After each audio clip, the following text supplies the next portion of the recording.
भारत में हुई नए कोरोना वायरस की एंट्री। नए स्वरूप का नाम B.1.618। आखिर कितना खतरनाक है कोरोना का नया स्वरूप। भारत में कोरोना वायरस के एक नए स्वरूप का पता लगा है जो तेजी से फैल सकता है और मानव शरीर की प्रतिरोधक क्षमता से बच निकलने में भी सक्षम है। नए स्वरूप का पता सबसे पहले पश्चिम बंगाल में लगा था। नए स्वरूप को B.1.618 नाम दिया गया है, जो B.1.617 से अलग है और इसे दोहरे उत्परिवर्तन वाले वायरस के रूप में भी जाना जाता है। माना जा रहा है कि भारत में दूसरी लहर में कोरोना वायरस के मामलों में तेजी से वृद्धि के पीछे यही स्वरूप है। विशेषज्ञों का कहना है कि संभवतः ये वेरिएंट अन्य वेरिएंट्स की तुलना में काफी अधिक संक्रामक है।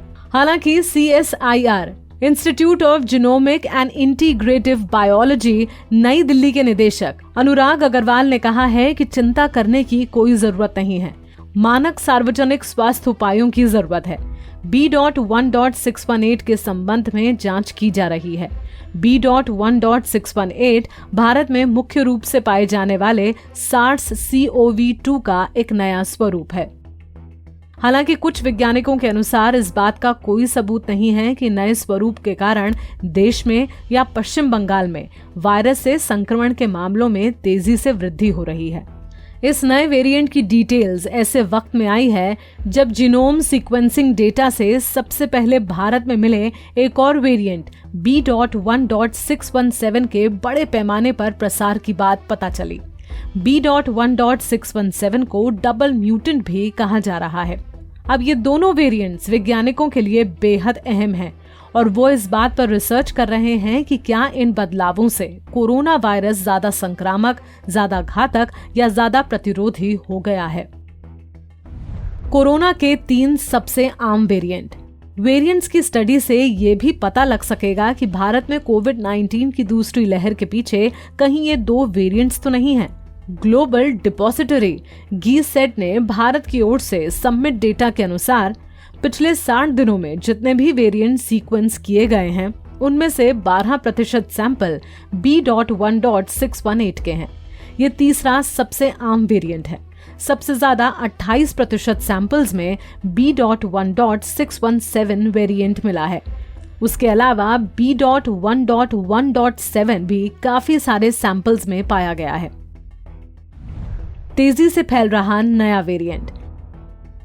National institute of biomedical genomics के निदेशक डॉक्टर सौमित्र दास ने एक निजी अखबार को दिए अपने इंटरव्यू में बताया, B.1.618 वेरिएंट कुछ समय पहले पश्चिम बंगाल में सामने आया था। हमने म्यूटेशंस और उसके क्लिनिकल असर पर डिटेल में स्टडी नहीं की क्योंकि तथाकथित डबल म्यूटेंट वेरिएंट काफी तेजी से फैल रहा था। बंगाल से जितने म्यूटेशन सामने आए हैं उनमें से करीब 25% में B.1.618 वेरिएंट मिला है। महाराष्ट्र के कुछ जिलों के 80% सैंपल्स में यही वेरिएंट पाया गया है। इस वेरिएंट या B.1.617 का वैक्सीन एफिशिएंसी पर कितना असर होगा इसका अंदाजा ही लगाया जा रहा है। आपको बता दें कि देश में पिछले 24 घंटों में कोरोना के रिकॉर्ड 3,32,000 से अधिक केस सामने आए हैं, जबकि 2,263 कोविड मरीजों ने दम तोड़ा है। भारत में कोरोना संक्रमण के एक्टिव मामलों का आंकड़ा 24 लाख के पार पहुंच गया है, तो वहीं दूसरी तरफ स्वास्थ्य सेवाओं का भी बुरा हाल है। फिलहाल हेल्थ एक्सपर्ट केवल सचेत रहने और जरूरत ना होने पर बाहर ना निकलने की सलाह दे रहे हैं। घर से बाहर निकलते ही मास्क जरूर लगाएं, बार बार हाथ धोते रहें, अपनी इम्यूनिटी को बढ़ाएं और सैनिटाइजर का इस्तेमाल करें। हमसे जुड़े रहने के लिए हमारे YouTube चैनल को सब्सक्राइब करें और नई वीडियो की नोटिफिकेशन के लिए बेल आइकॉन को दबाएं। अगर आप ये वीडियो Facebook पर देख रहे हैं तो लाइक जरूर करें और ज्यादा से ज्यादा शेयर करें। धन्यवाद।